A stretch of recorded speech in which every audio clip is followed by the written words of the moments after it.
Don't do it. Let's rate this thing. Let's do it.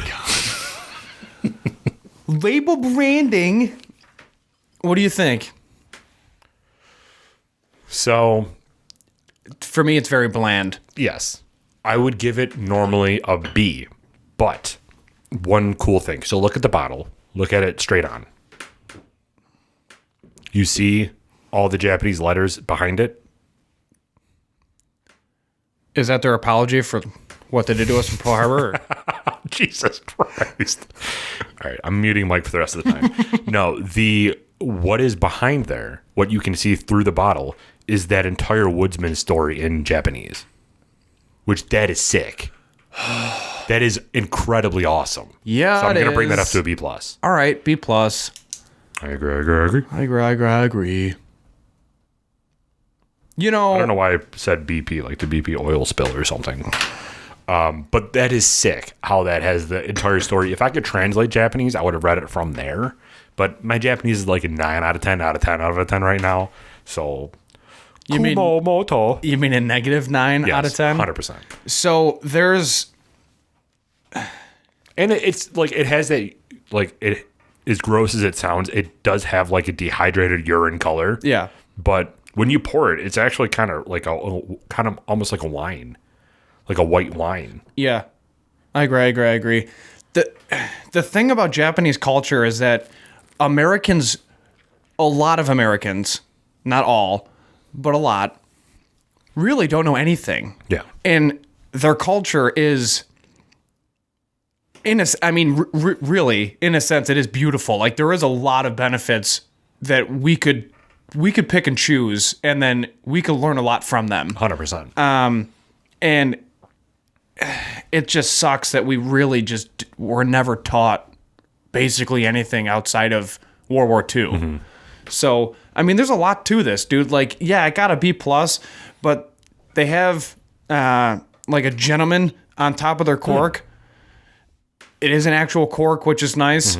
That's one of our big things. But the label itself, it's just bland. I don't know if that's mass production, but it's approved by someone's signature and a stamp. It's batch 4, I believe. That maybe, no, I don't know if it's handwritten. Yeah. So But just so everybody knows, it's too, honest. I mean, it does tell you what you want Yeah. to know, but it's just kind of, I don't know, like they could have done more. I think that they tried to go for the Japanese classy look, but it ended up looking, if that didn't have the Japanese writing on the back of it, it would have been real bad. But I think Yeah. that adds a texture to it because you're looking through it and it's being magnified to you. And just to know that there's actually a reasoning behind it. Yeah. I think that's sweet. So we also did get this bottle from Addie's Wine and Liquor. If you want this bottle, it was new. It still had the new tag on their shelf. So if you do want to try this, go to Addie's. I believe it's $44. So it's not going to break the bank, and it's interesting to try out. So definitely go hit up Addie's Wine and Liquor. They are your one-stop shop for all of your whiskey needs, and that's where we go for all of our stuff. So go check them out. Okay, so nose. What do you get on the nose? It's light. You barely get, and I think it's because it's 82 proof, you barely get any ethanol. Yeah. You get a little bit of oak on the back end and kind of like a like a light cream. It smells heavy. Yeah. Yeah. To me, And like it's, you can smell like the sugars coming out of it. so to me, this might sound weird, but this smells and the initial taste is very, very close to a chilled white wine. Like a Chardonnay or some sort of peach wine, or maybe like a light grape wine.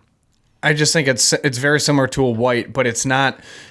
A chilled white wine is going to be extremely tardy, where the finish is just going to stop. You're going to have the blast. It's very similar to a very fancy champagne. You get the initial carbonation, and then your palate's essentially completely cleansed, and then the ending note, you'll pick up like hints of apple and things like that with a bottle of champagne that's a really high-end bottle of champagne, whereas with this, and to your point, kind of like a white wine, is it's a tardy, but the oils coat your mouth, and then it doesn't necessarily completely stop like the champagne does, but it doesn't linger as long. Yeah. And I think the only reason it does linger and it's a very high hug is because of the fact that it is whiskey. Mm-hmm. But it's so unique. This is kind of similar to the maple with Hallerhorn and their spirits. Mm-hmm. So for nose, what are you going to give it? Maybe a B+? I'm just going to go B. Okay. It is kind of flat to me. Yeah. But it's not bad by any means. Yeah, it's not terrible. You kind of get, I mean, I'm sorry, that was the nose. Did I say that was the nose? Yeah. Yeah, okay. Nose. So you're kind of getting a little bit of like a charred oak on the nose, but it's very, very, very little. Very faint. Yeah. So initial taste? Initial taste, I'm getting a little bit of, I'm getting the sugars, of course. And it's like a candy corn sugar. And then I do get a little bit of leather, but not as much as you would with like a Buffalo Trace. Mm-hmm. And then, of course, the oil. I mean, that's like, and it's not like I taste oil. Yeah. It's just you experience the oil in the initial taste. Very, for how light this is, it's very thick. But then dissipates really quickly. Mm-hmm. It goes down. I don't want to use the term smooth because smooth we generally associate it with like enjoyable and it just goes down in one flash. But this is smooth where there's no peaks and valleys to it. It's really like one consistent taste going from your nose. And then when you take a sip from the initial taste to the ending note, and it's just one like smooth transition. But the initial, I think this is the first time ever the initial taste is distinctively different from the ending note. The initial taste stops at the back of your mouth. That you'll feel the liquid leave and go down your gullet, but everything stays in your mouth. Mm-hmm. And then all of a sudden your chest starts to get warm, and that's it.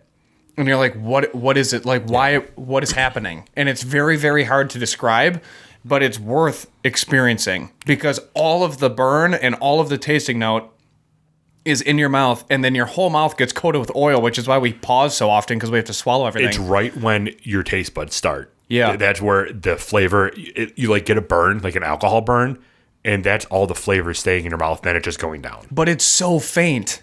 It's not like, dude, this is so hot. Like, I don't know how you guys drink this and you're still carrying a conversation. It's nothing like that. It's such a faint, light burn, but all of a sudden your chest is warm and your mouth is kind of like, what the hell was that? It's kind of dry too, isn't it? Yeah. It's sweet, but at the end it's very dry. Yeah, the ending note dries you out. This is very similar to like a white wine. It is. But without like the punchiness. Like if you had maybe like an oaked wine, like where you had a wine finish in an oak barrel, I would be very interested to do a side-by-side comparison of those to see if they're similar. One right after the other is probably going to be a distinct difference, but that's fine. Yeah. Interesting. This isn't bad. I'm going to go a B on the initial taste and the ending note. And the ending note, you're really not going to get too many different distinct. It's not like you're picking up baking spices on the end. You're not picking up vanilla caramel, anything like that. It's just everything stays up front in the initial taste, all the tasting notes. And then all of a sudden you're complete with your sip, really. You get a wine aftertaste.